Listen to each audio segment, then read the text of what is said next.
What's good, guys? It's your man DL Saint. I just wanted to take a little bit of time here to go over and review the information we put out in this ongoing story of the horrific crash that occurred at Louisville Muhammad Ali International Airport involving a UPS MD-11. And VASAviation has some audio out there and some stills. And just a warning: the stills could be a little disturbing. But I wanted to go over that, and I wanted to talk about, what steps are taken by air traffic control when this type of event occurs, because nothing happens in a vacuum. You got these different facilities at these different places. If you have just something local that goes on, something on your airport, the impact is normally not great enough to involve other air traffic facilities. However, when something really bad happens, this will definitely impact other airports, other facilities around you. Of course, something this horrific is going to impact, you know, anything and everything within probably a 50-mile radius. Whenever you're dealing with international airport and it there's some sort of closure of that airport, of that airspace, or modification to the airspace or to the airport, you have airplanes all over the planet that are coming to that location. So they need to be told right away what the situation is. And even though they may be 8 to 12 hours away, they need to begin to plan for the event that that airport or that runway may not be available. And when you're dealing with international airports, you have some really big airplanes.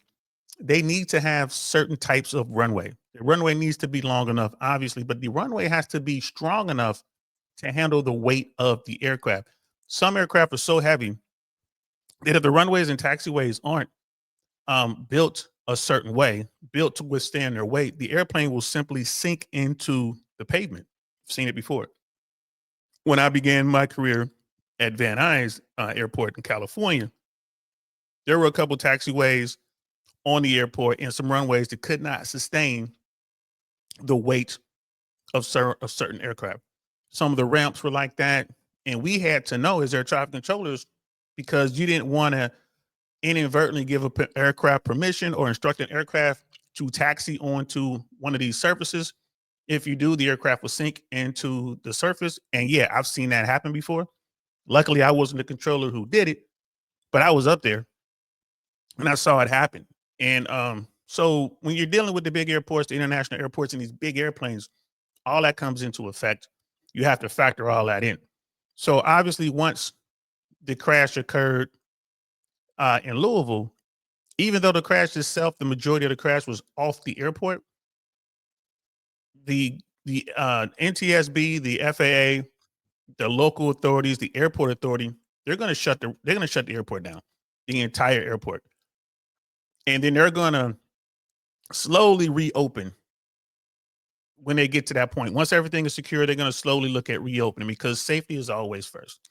So what we have here is VASAviation put out a video. I do not believe, I haven't heard the whole thing yet, but I do not believe that this video includes audio from Louisville Muhammad Ali International Airport.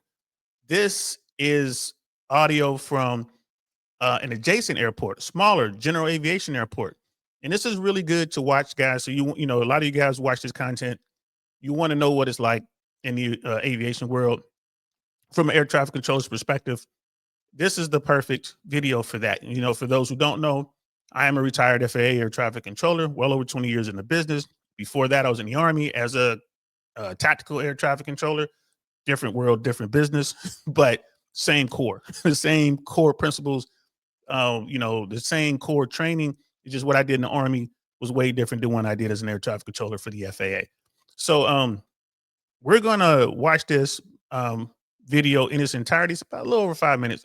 I'm not gonna stop it the first time. I'm gonna watch it all the way through, and then I'm gonna go back and explain to you guys what was going on and why. A lot of it is self-explanatory, but I'll go back and give my 2 cents, and we'll kind of go from there. And again, I haven't watched this whole video, so I'm not sure if they include audio from the crash itself at Muhammad Ali International Airport? I don't think it does. But if we get to that point, and if I believe that they're going to let us listen in to what happened with that UPS flight, then I'll probably stop it, because I'm gonna be honest with you, I don't want to hear what happened on that aircraft. I don't want to hear it. There's just certain things you don't want to experience. That's one of them. When there's a problem or a major crash like that, sometimes the pilots will grip the yoke of the aircraft, and to make your transmissions, it's a push to talk button on that yoke somewhere. So if you just grip that thing as tight as you can, you may engage. You might actually send a transmission. And there's audio out there in their controllers who have dealt with this. I've never dealt with this, where someone, they grip that yoke and they begin to transmit and they don't realize they're transmitting. And this is moments before impact or something like that. And you get to hear what they're saying. You can hear them breathing, screaming, whatever the case may be. And I'm not gonna lie to you, I don't want to hear that. So if we get to a point where I think that is the case, then I will just stop the video at that point. Just so you know, this video will be linked in the description below. Please do me a favor, go over to VASAviation and subscribe to that platform. Subscribe, share, all like this stuff. If you really are curious about aviation, that is a great resource. Now, they do great work over there on that YouTube channel. They're also on Twitter. I'm pretty sure they're on X. They're probably everywhere, but I use their YouTube channel a lot, and I really like what they're doing. So let's get into it. It's going to be about 5 minutes. I'm going to let it play all the way through, and we're going to go from there. So here we go.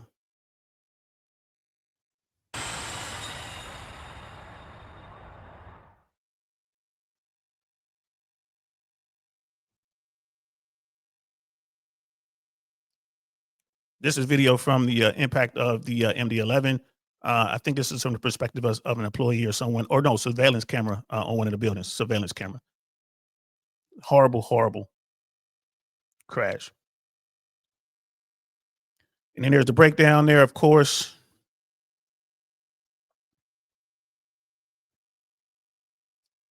Here's a picture of what appears to be an aircraft engine. This is what the NTSB is going to be investigating. We're not sure which engine that is. Louisville International Airport AI fits information Bravo 2156 Zulu. Wind 120 at 6. Visibility 10. 20,000 scattered. Ceiling 25,000 broken. This is the SDF airport here, and you're looking at the ATIF, the automated terminal information system, all information about the airport. Pretty clear skies, no real weather impacts there. This is the normal great day to go flying. This information gives you all information about the airport. This is the airport adjacent, the smaller GA airport adjacent to Muhammad Ali International. Tower Air 30 West transplant, need to get over to SDF. Air 30 Bowman Tower departure, we're at Beach Owners, use caution remain west of runway 15. West 15, I'm going to go Air 30. Bowman Tower, Cessna 722 Lima, 8 miles to the east, inbound with information Sierra, 22 Lima. Cessna 722 Lima, Bowman Tower, join the left down for runway 15. Left down 1 for 15, 22 Lima.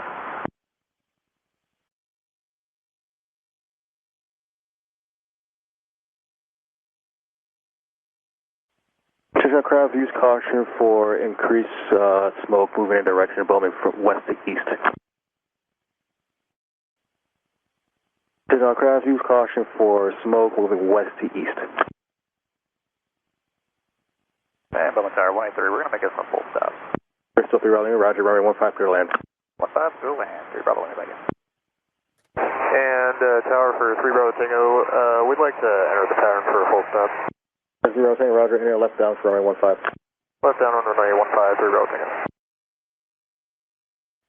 Bowman Tower, Cessna 691 Tango Charlie, holding shore 15, number 1. We'd like to return back to Airbase 4. 691 Tango Charlie, Bowman Tower, Roger, just continue to hold short runway 24. Bowman Tower, Cessna 85 Delta would like to re-enter the pattern for full stop. Cessna 85 Delta, roger. And SDF is closed. make a left turn passenger heading to 330. Additional aircraft in a traffic pattern. This is all going to have to be a full stop for possible impact over here. Bowman Airport Information Tango, 2153 Zulu, wind 120 at 5, visibility 10, sky clear, temperature 16, 2.4, altimeter 3022, visual approach runway 15 in use, unable pattern work until further advised. Bowman ground, Sky Counter AA, Whiskey Uniform, Airbase 4. Is that smoke covering the airport now? Number 8 Whiskey Farm, getting close to Bowman, and we're trying to urge people not to go flying right now because of the Sanford being shut down. We're going to get all their GA airplanes. Yeah, that makes sense. I'll go ahead and shut down then. Roger. Diamond 885 Charlie Tango, Bowman ground. We're suspending operations here because of an incident over at Louisville International and volume we anticipate coming from over there of the GA aircraft. They're shut down over there, so just I would say cancel your flight for now. Global approach November 733 kilos with you out of 17.7, descending via the Weddle. Falcon 733 kilo, global approach with altimeter 3021, advising you weather and NOTAMs are collecting airport on approach to the light. I would like the ILS to 18. I'm getting the weather. You guys are going to be closed for a while, right? Yeah, we're going to be closed here for a little while. Expect ILS on my 1 approach to collect airport. All right, we'll expect the ILS to 18733 kilo. 647 Mike, Bowman Tower, unable traffic pattern due to the situation ongoing. If you are planning to park the airspace, that will be fine, but in terms of traffic pattern, that's going to be closed. Are they shutting everything down? Well, we were moving towards shutting it down, but we're going to have to let some people in, and if you were actually trying to get somewhere, we can probably get you out. Roger that, 7 Mike Kilo, thank you. And number 7 Mike Kilo, actually, can you just hold position? We're gonna hold departures for a while. Go back to the FBO, actually. Roger, sorry about that. Taxi back to the ramp. Taxi back to the ramp, 97 Mike Kilo.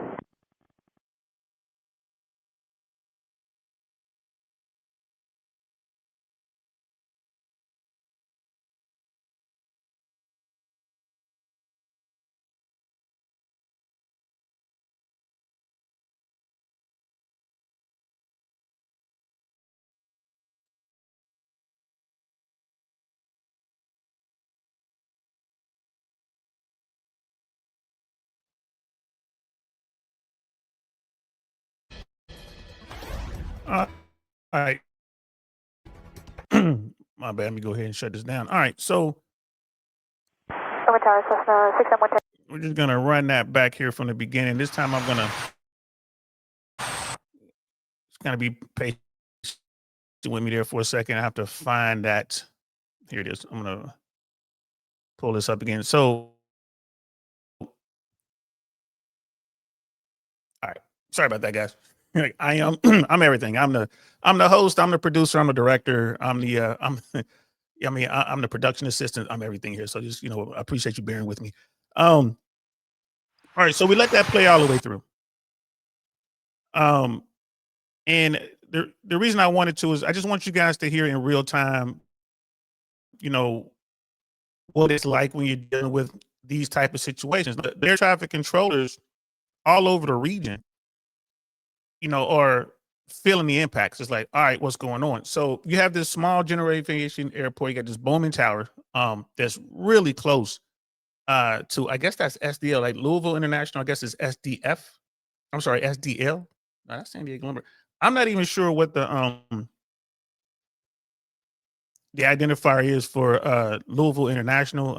I was on the West Coast and down south when I was working. I never worked in this automated, terminal information, which is SDF. So I guess that Louisville is Sierra Delta Foxtrot. I think that's the identifier. I'm gonna go check all this later. If there are any changes, I'll put them in the comments. But so you have the international airport, and then just maybe 10 miles or so to the northeast, there's a general aviation airport, Bowman Airport, that's there. Now, Bowman Airport, when all this began, was fairly busy. I mean, I don't know how many controllers they have there, but at general aviation airports, what you're doing pretty much all day is watching airplanes learn to fly. That's pretty much what you're doing. You'll have airplanes that are coming in and out doing business, like just coming from point A to point B, doing whatever, and then flying out again. So you have your normal flow of air traffic, right? You have your, you have your business jets. So you have like your um uh bigger general aviation airplanes like Malibus and twin Cessnas and stuff like that, Aerostars, and you have these faster, small airplanes just coming in, people just doing like regional stuff. You have smaller jets. I'm not sure how big the airport is, how long the runways are, and all that kind of stuff, but I'm pretty sure they can handle probably a few jets, especially with a lot of these business jets that are smaller. But this looks like a pretty busy general aviation airport. So right now, like when this all began, this video starts, we got 1, 2, 3, 4, 5. We got 6 airplanes in the pattern. And what's the pattern? The pattern is just the airplanes, you normally have like a pilot, or you'll have like an instructor student situation, and they're learning how to fly. They're learning how to take off and land. They're learning how to, just get used to the airplane, how to change the configuration of the aircraft so they can land, then change it really fast so they can take off again. And like, then it's just like a touch and go. So you come in and you do just like it says, you touch the runway, and then you basically just kind of, run down the runway a little bit, get your speed together, reconfigure the plane, and then you take off. That's the go part. So pilots spend hours and hours and hours doing this. When you learn how to fly, it's your training wheels. You got to get out there. You got your instructor sitting next to you. You just go round and around the pattern, touch and goes, touch and goes. Your instructor tell you to do this kind of thing. You'll do standard approaches. You'll do like, you'll extend your downwind and do longer approaches. You'll do short approaches, which is where, you get right to the edge of the runway, and then you turn your airplane into the runway. It's called a base laid. And you make that turn, and, kind of get you on the runway sooner. It's called a short approach. These are all the things that you have to master as a pilot to be certified, and then they'll let you go take your final exam. Once you pass your check ride, your final exam, now you're a full-fledged pilot with restrictions, right? So once you start, now you can fly by yourself, but you can't fly anyone else with you. You have to get more hours and do more testing and whatever. So flying an airplane is not like getting a car. Like, it's a lot you have to go through to get certified to be a pilot, rightly so. So right now they got about 6 guys in the pattern. We can't tell how many people are waiting to go. It's at least one person waiting to go. This is moderate to busy traffic. This is good stuff. If you're an air traffic controller, this is the stuff that makes your day go fast, man. You just kind of work in the pattern. These guys are just literally flying around in circles for hours. They're following each other, but still stuff happens. Sometimes someone will go too slow, and the guy behind them will catch up. And as an air traffic controller, you got to notice that and fix that. Sometimes they go too fast. Sometimes the other runways, might be another runway at this airport, and that controller might say, "Hey, man, I'm getting busy over here. Can you take these airplanes and land them on your runway?" So you'll see that. Now you have to adjust your pattern to accommodate the new airplanes. Stuff that happens off the departure end.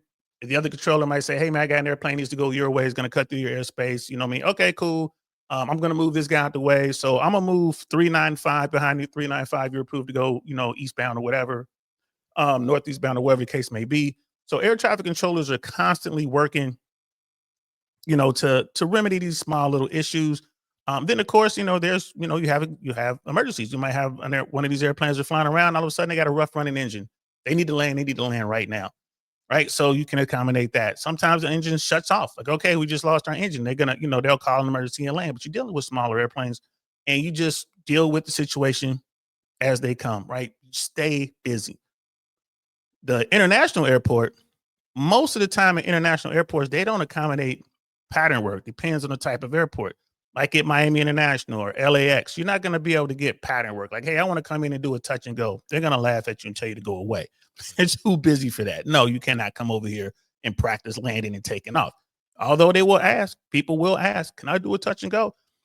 20 years I did in the business out there. Like 15 of those years I was in California, in Southern California. I only have one recollection, right? One memory that someone did pattern a touch and go at LAX. I can remember someone talking about it, like, yeah, some guy did the touch and go at LAX. it was in the middle of the night or something like that. And the controller was like, yeah, go ahead, let him do a touch and go. It's like a little airplane. If you got a Cessna, you're flying around at LAX or Miami or one of these big airports, they disappear. The runway markings and taxiway markings are bigger and wider than the airplane itself. So you can have a taxiway, like a Cessna or something on a taxiway, and you can't see them. Like there's some business jets like Lear jets and, you know, like a Beast jet or something like that, smaller citations, they disappear. They're taxiing around. You got 747s and MD-11s flying, you know, taxiing around out there. And you're looking for some little bitty airplane, like, oh, there it is. So the big airports don't really want to deal with the little airplanes, especially for something like a touch and go. That's insane. But anyway, just a little side note, just so you guys know, the international airports do not normally accommodate pattern work. That's why you always have these smaller airports out there, right? Those are the airports where, you know, you learn how to fly. So like, and we're looking at the SDF identifier on the top left part of the radar screen here, the radar display, and it's given, you know, the wind, the visibility, you know, it's kind of saying the skies are clear, give me a temperature and dew point in the altimeter. And that's just a display on the radar. So the controller knows what the weather is at the airport at a glance instead of having to go look for it. So that tells me today, you know, it's a lot of requests to go to that airport, to go to the international airport. You know, when I worked in Miami, we would have that. We would have weather for Fort Lauderdale Exec, Tamiami, and Opelika. So we, at a glance, we could look and see what the weather was at any of those airports, because we might have an aircraft that wants to go there or is just curious, like, hey, what's the weather like over? Hey, what's the weather like at Tamiami? We can just look up and tell them what the last reported weather was. So that's what that is. So Bowman Towers is kind of doing their thing. You have this accident, right? An aircraft crashes, and then you have this huge fireball, and it's a lot of smoke now. And that smoke was drifting towards the airport. They were talking about it. Smoke can definitely obscure what you got going on. Someone at this facility, probably one of the senior controllers or a couple of senior controllers, were like, hey, we need to shut down the pattern, right? We need to stop the pattern work because we're about to get hit with a bunch of airplanes that can't land at the international airport. They're going to come here. We're about to get really busy. So we're going to go ahead and take that step to shut down the pattern so we can handle this influx of aircraft that we wouldn't normally get. And okay, that makes sense. At Van Nuys, if something happened at Burbank or Whiteman or Camarillo, Santa Monica, we knew that those airplanes were going to come to Van Nuys. But back then, you know, back in the late 90s, early 2000s, the Van Nuys airport was so busy. I mean, it was very rare that we would shut down the pattern. It was just very rare at all. The only time we would shut down the pattern is if we lost one of the runways. And even then, we wouldn't shut it down right away. We'll just tell them, like, hey, we're going to keep the pattern open as long as we can. But, you know, once we start getting busy here, we're going to have to shut this down. We only have one runway. And all the pilots will say, yeah, we understand. And it is what it is. There was Van Nuys is very proud of the fact that the controllers there can handle a lot of airplanes. But most facilities, they don't do that. They're like, hey, man, we're not out here. This is not what we do every day. We don't really run this many airplanes. You know, we're not going to try to keep the traffic pattern open while we're going to have this influx of aircraft. And it's going to be, you know, 3, maybe 4 times the amount of volume we normally handle. And then you got to look at, well, how many air traffic controllers do we have on hand to handle this and all that kind of stuff. So I'm not mad at these people for coming up with a plan and being proactive and saying, hey, man, what are we going to do here? Let's shut this down. So that's what we were listening to. So let's kind of join in here. They were talking about the smoke. Like, yeah, the smoke is coming this way. You know, and you had a helicopter that called up right away. They wanted to go over to the international airport, probably a media helicopter. They wanted to go check it out. So let's jump in here real quick. National Airport AI fits information Bravo 2156 Zulu. Wind 120 at 6. Duh, I should have saw that right away. I didn't read the text. I was just kind of listening to the automated voice, but SDF is Louisville International Airport. The weather over there was great at the time of the incident. And if they noticed the airmen right away, the airport is closed. Of course, they just had this. Notice to airmen. Airport closed. Taxiway Alpha closed between Taxiway Alpha 5 and Taxiway Foxtrot. Increased bird activity in the vicinity of the airport. Tower Air 30 West ramp, I need to get over to CS. Air 30 Bowman Tower departure. Owners, choose caution, remain west of runway 15. West 15. So you got air, they want to come over. Controllers expect that. I remember at Van Nuys when something would happen. If you had like, let's say something happened at, let's say it was a big fire somewhere in the San Fernando Valley, like a huge fire just popped up out of nowhere, or some really big car accident or something like that, right? All of the news helicopters, except for one, lived at the Van Nuys Airport. LAPD had a substation for their aviation wing at the Van Nuys Airport. LA City Fire, LA County Fire, you know, and then you had just people who owned their own helicopters. You had med flights that came out of Van Nuys. There was so many, because there was a company called Schaefer Air Ambulance, so they were based there. So when something would go wrong, the first helicopter would take off. It might be TV-11. TV-11 would take off, and then we would grab our binoculars and look down to where the helicopters parked for the media helicopters, and we would see all of the other media helicopters beginning to spin up. And they're like, oh, something must be going on. So like TV-11 to go, and TV-5 to go, and TV-13 to go, or whoever else was out there, they would all just take off, and they would all go the same direction. And then the fire helicopters would call, and then they were at a different part of the airport, and then they would go. You know, then the LAPD helicopters would come in because they want to get out there and see what's going on. So whenever something happened, we would have at least 6 to 8 helicopters that would just go. And then it was like TV2, like Chopper 2 didn't live at Van Nuys, but he lived at Whiteman, so he would come and want to go. TV9, all these helicopters would show up. So Van Nuys had a controller who was dedicated to working helicopters only. Like we would have that position, and like, okay, once we see the first 2 helicopters go, we'll ask the helicopter, hey, what's going on? Oh, there's a big fire out here, or there's a big robbery out here, there's something going on, right? It's a hostage situation, something. And then we knew right away, hey, let's get a controller to open up the helicopters because it's about to get complex. You know what I mean? It's about to get crazy. So we would, you know, we can plan accordingly.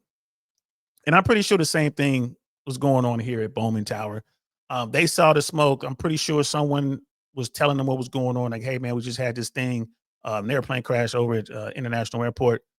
And the supervisor is going to come in and say, hey, man, this is our plan. So you're going to hear them actually trying to come up with their plan in real time. The pilots are asking questions, and the controllers are doing their best to answer.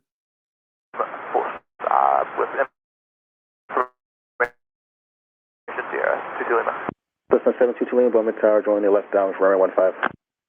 Left down 1 for 15, 22 Lima. And you see out here on the right side of your screen, Cessna 22 Lima. It's tagged up 722 Lima. He's at 2,000 feet. You go ahead and look at this, what we call it scratch pad here. This information, UNK. So the type of aircraft is unknown. So, and whoever was working this airplane, the other facility that was working this airplane, either didn't get their type aircraft, didn't know what it says unknown, so they didn't know what the type aircraft it was, and they didn't care to update it. If you look at all of the other data tags, right, you see this 9058 Charlie Tango DV20, and that's like a Diamond Star. That's a single engine lightweight airplane there. You got this NG5 here, not quite sure what that identifier is for that 183 Bravo Lima. You got 78395 Cessna 172, another Cessna 172 here, 100 Papa Mike. And of course, you got the helicopter that just took off. It just tagged up its helo. We talked about that before in another video. A lot of times you just tag up helo because, you know, most controllers don't really care what type of helo it is until you start getting into the military types. You know, if this was a Chinook or a Black Hawk, you know, they would want to know. So, but as you know, you just put in the appropriate identifier, UA60 or 860 Bravo, I think maybe that's what they're calling them now. I can't remember. Or CH-47, CH-46 for the Chinooks. So yeah, so that's what's going on. That's that information there. That information is just good to know. An experienced controller, as soon as they see that, they'll change that. If the controller knows the type, if it's a Cessna Skylane or a Cessna Skyhawk, or if it's a Bonanza, whatever it is, they'll put that identifier in there. So now all the other controllers know what type of aircraft that is.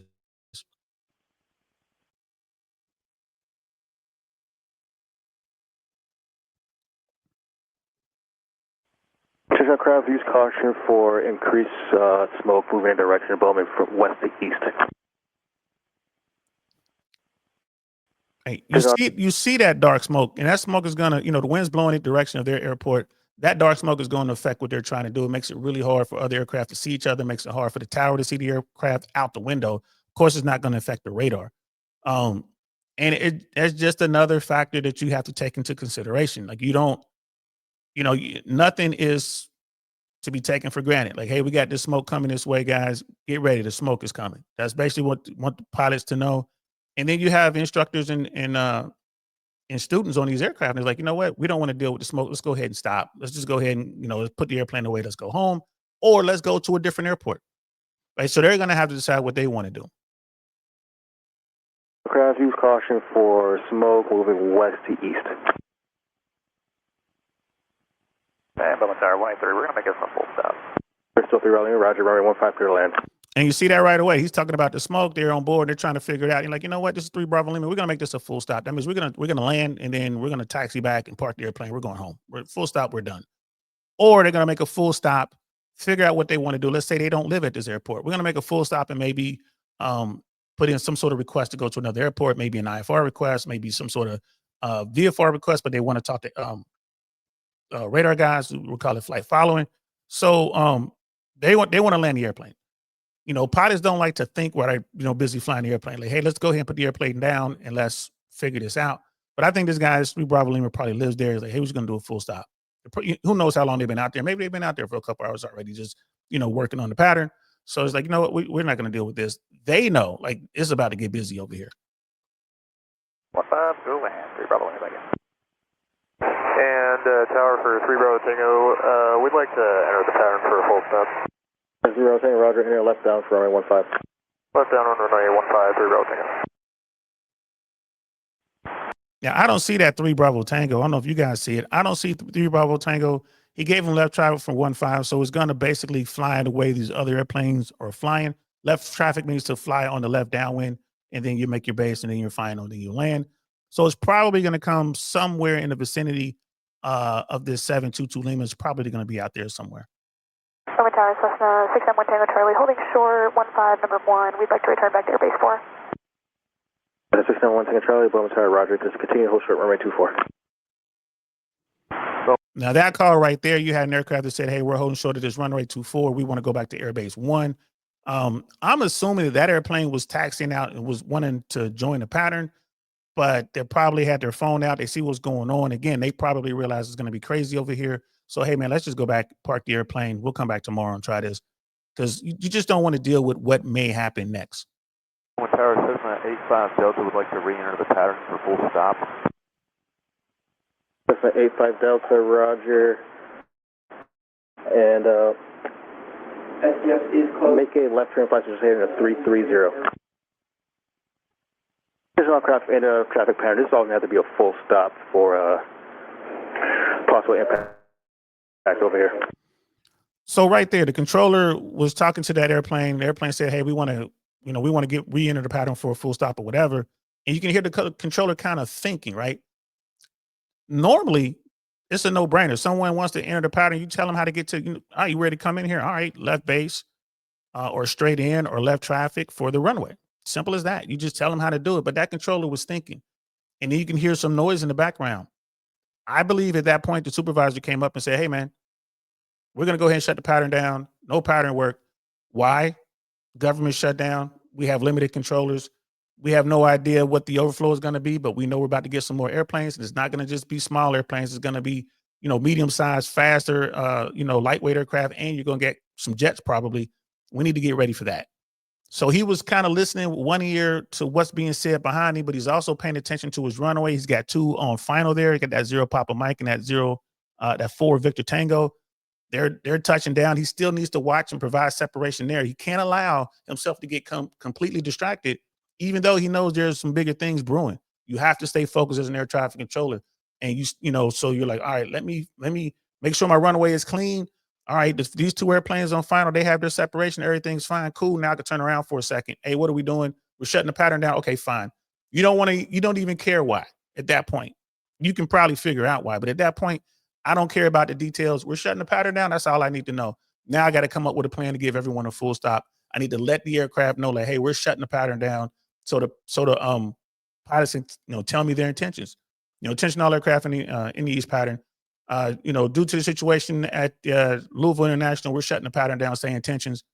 You can make a blanket broadcast like that. And then the pilots will be quiet there for a second. And then they're like, hey, this is 3 Bravo Lima, we're inbound for a full stop. The aircraft behind them, he'll say the same thing, we're inbound for a full stop. Or they'll say, hey, we want to go to a different airplane. We want to depart the pattern to the northwest. And then the controller could say, okay, resume on navigation, squawk VFR, frequency change approved. If that's what they do, I don't know what they do out there. Maybe you have to tell them, okay, contact approach control and give them a frequency. He might do that. But you tell the pilots what's going on. As soon as they have the information, then they can tell you what they want to do. Bowman Airport Information Tango, 2153 Zulu, wind 120 at 5, visibility 10, sky clear, temperature 16, 2.4, altimeter 3022. So this is the Bowman ATIS. So they're not going to use the automated voice. The controllers have to do it themselves. So they do a little bit more work. They have less technology at this airport, but I mean, it's fine. They don't need the high speed stuff. It's nice to have it, but if you don't, controllers can make their own ATIS broadcast, record it, and send it out there. It just takes a little bit of doing. It takes a couple minutes to make that. So they're going to put this information out. And the reason they probably changed the ATIS is right here. Visual approach, runway 15 in use. That's what they're doing to get into that airport, just running visuals to 15.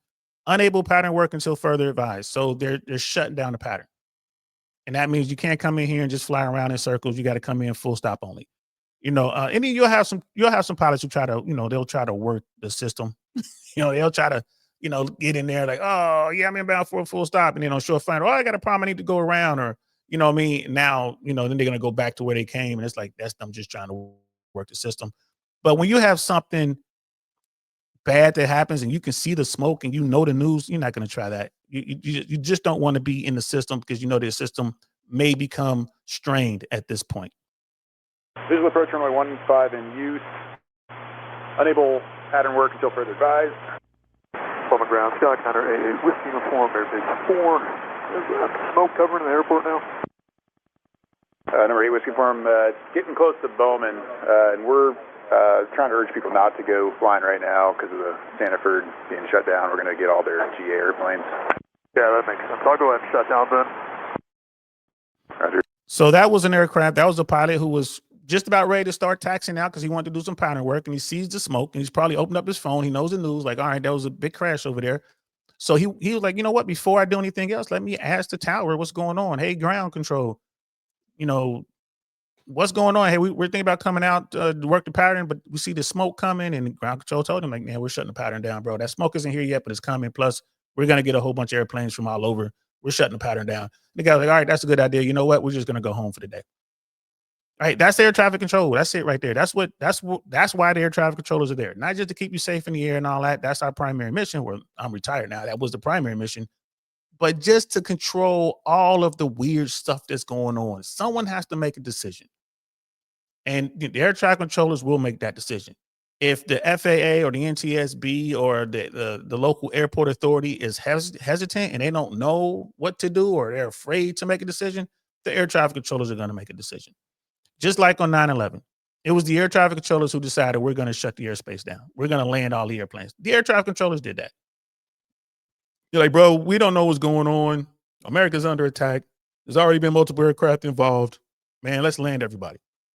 And then you're going to have someone, we don't have the authority. Like, man, screw your authority, man. Hey, we're landing everybody. This is what's going on. And the pilots in the aircraft, they're like, yeah, man, we might have some of these bad guys on our airplane. Yeah, we want to land.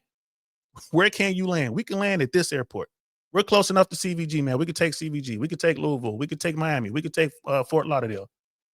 Right? The smaller airplanes. We could take Exec.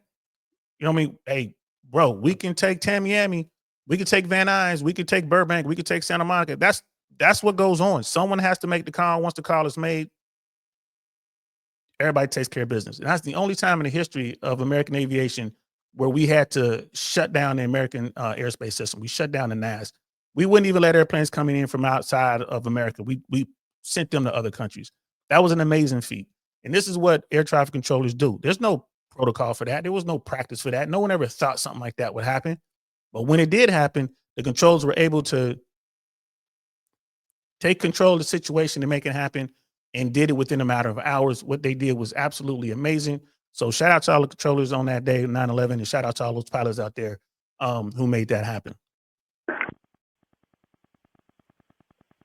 Diamond 885 Charlie Tango, Bowman ground. We're suspending operations here because of an incident over at Louisville International and volume we anticipate coming from over there of the GE aircraft. They're shut down over there, so just I would say cancel your flight for now. Global approach November 733 kilos with the out of 17.7 descending via the Leto. Falcon 733 kilo, global approach with altimeter 3021, advising you weather and NOTAMs are collecting airport on approach with light. I would like the ILS to 18. I'm getting the weather. You guys are going to be closed for a while, right? Yeah, we're going to be closed here for a little while. Expect ILS on my 1 approach to collect airport. All right. Well, And that call came from the radar approach control. Like those guys, you know, they're still got to work all these airplanes. Who knows how many planes are in the system, inbound for Louisville, inbound for Bowman, inbound for, you know, adjacent airports. And they got to sit there and work that out. So when something bad happens like this, you have this horrific crash, it not only affects that tower, but if that airport, but it affects all the airports around it. It affects all the facilities around it, right? And you add to that, we have this government shutdown. Air traffic controllers are already limited, and now everyone's workload is about to just explode, right? So, I mean, you look at what happened in Louisville. Again, I said this yesterday when we were, you know, talking about this live as the news was coming out. If you have 4 controllers up there watching this airplane, you know, go in the way it did with the explosion and everything, like those controllers, man, you have to get those controllers off position. They got to get out of the tower. You can't let them work anymore, right? So let's say you had 8 controllers there that day. You're supposed to have 15. You had 8. 4 of them were working. 4 of them were on break. Well, now you're down to just 4 controllers. You got to get those guys, whoever was up there watching. We're just making up these numbers. We don't know how many were in the tower, but whoever was up there they have to get out of the tower. And you have to replace them ASAP. Normally what would happen in just normal operations, you would have extra controllers already on schedule, right? So if your minimum number is 10, you probably got 15 scheduled. So you have 15 controllers there, right? That's 5 extra controllers that you can use. Why you have extra controllers? In case something happens. But we got this government shutdown. They're already well below their numbers. So instead of having 15 guys, you're supposed to have 10 guys. You might have only 8. And again, I don't know what the numbers are. I just want to give you guys a picture. So you got 8 air traffic controllers. 4 of them just witnessed something horrific. They got to go. They're done. They can't keep working. That leaves you with 4 air traffic controllers until the next shift comes in, whenever that may be. And even then, how many controllers you got coming in? Maybe 2. So what do you do? So you have to shut down, you know, positions. You can't work normal operations. So you have to figure out, okay, what position can we work? How much traffic can we handle with just 4 people? Remind you, you just can't leave them up there indefinitely. You know, controllers, generally speaking, the controllers don't normally work over 2 hours. If they do, that's a problem. We have to figure out why they're working over 2 hours. Like the FAA has rules, and they want to keep the controllers from working more than 2 hours on a position, because you start to get fatigued, and you start to get kind of punchy, and you're not as sharp. So it's like, hey, we'll have you work for about an hour, hour and a half, then you take a break. Take a break for about 30, 45 minutes, come back, right? And then you might work a scenario where you're working 45 minutes, and it's extremely intense. It's like it's out of the world crazy. All right, we're gonna get you out of here at 45 minutes. Right? You work really hard, take an hour break, get your hair right, come back in an hour, right? But if you don't have the bodies, you can't do that.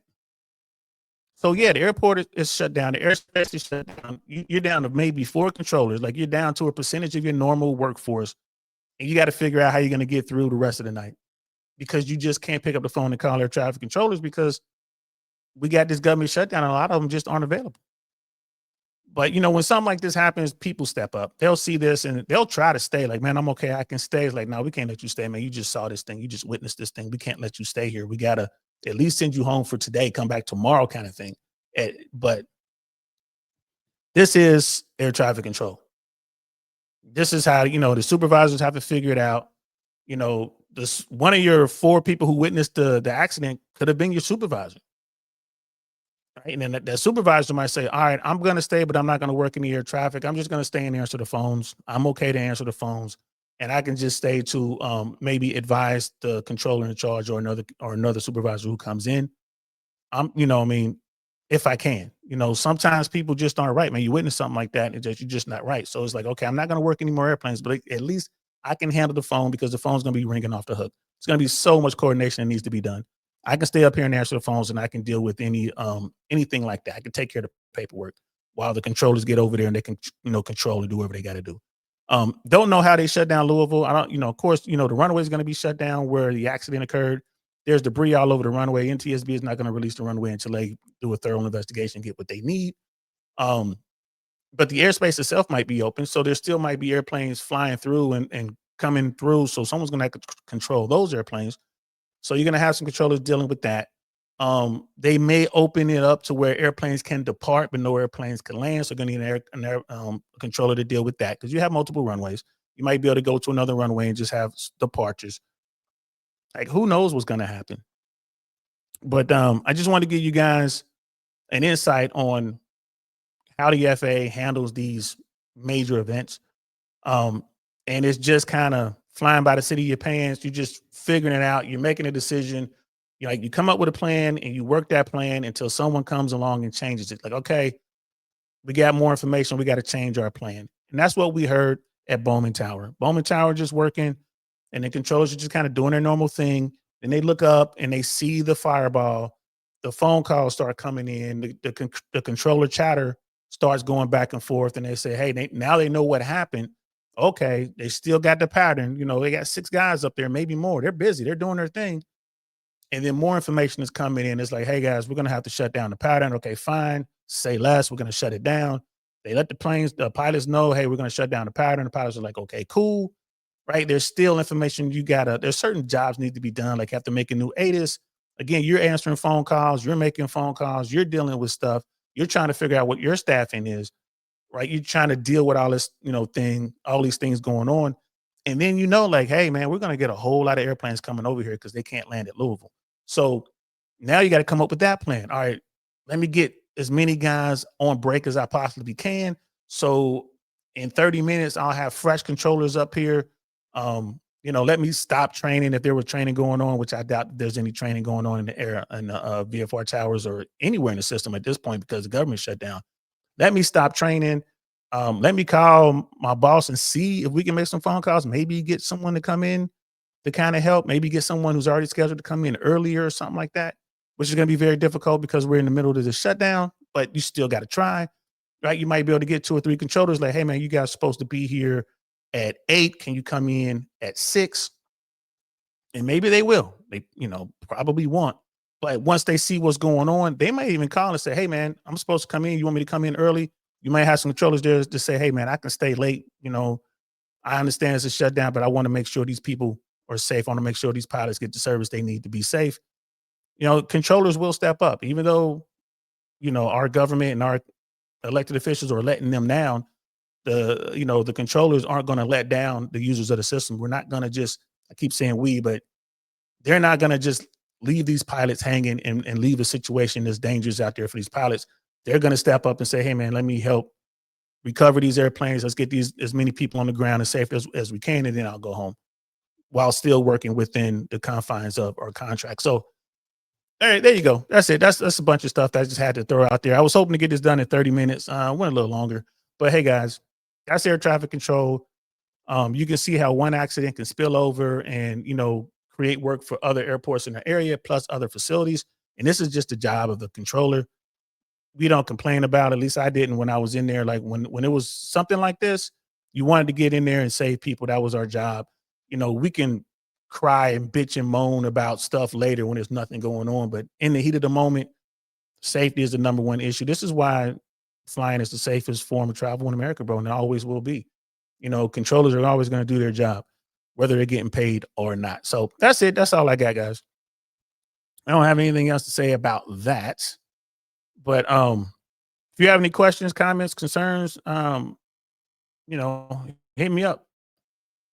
Hit me up. You can hit me up in the comments here. You can hit me up on Instagram. That information is scrolling below there. I really appreciate you guys showing support. I'm a very small platform over here, but people do like what we're doing. So I'll definitely keep my eye on this. And if you guys hear of anything in aviation that you want me to cover, send it to me. Hit me up on Instagram. I really want to know podcast, all one word on Instagram. Just send it to me. Say, hey, DL, I saw this thing, man. Can you talk about it on your platform? No problem. No problem. Or put it in the comments. Link the video in the comments and say, hey, DL, I saw this thing on aviation about air traffic controllers. Like, can you comment on this? And I will absolutely make a video about it. It is what it is. So that's it. That's all I got, guys. I hope you guys enjoyed it. I will be back probably tonight talking about some red pill stuff or something like that, relationships or whatever. So until then, you guys take care. All right. Peace. Thanks for watching my video. And if you enjoyed that, don't be afraid to comment, like, subscribe, share, all that good stuff, because every little bit helps. We're trying to grow. We're small over here. We really appreciate your time. And if you enjoyed that video, YouTube thinks you will enjoy this video or maybe that one. Either way, we'll see you soon. Peace.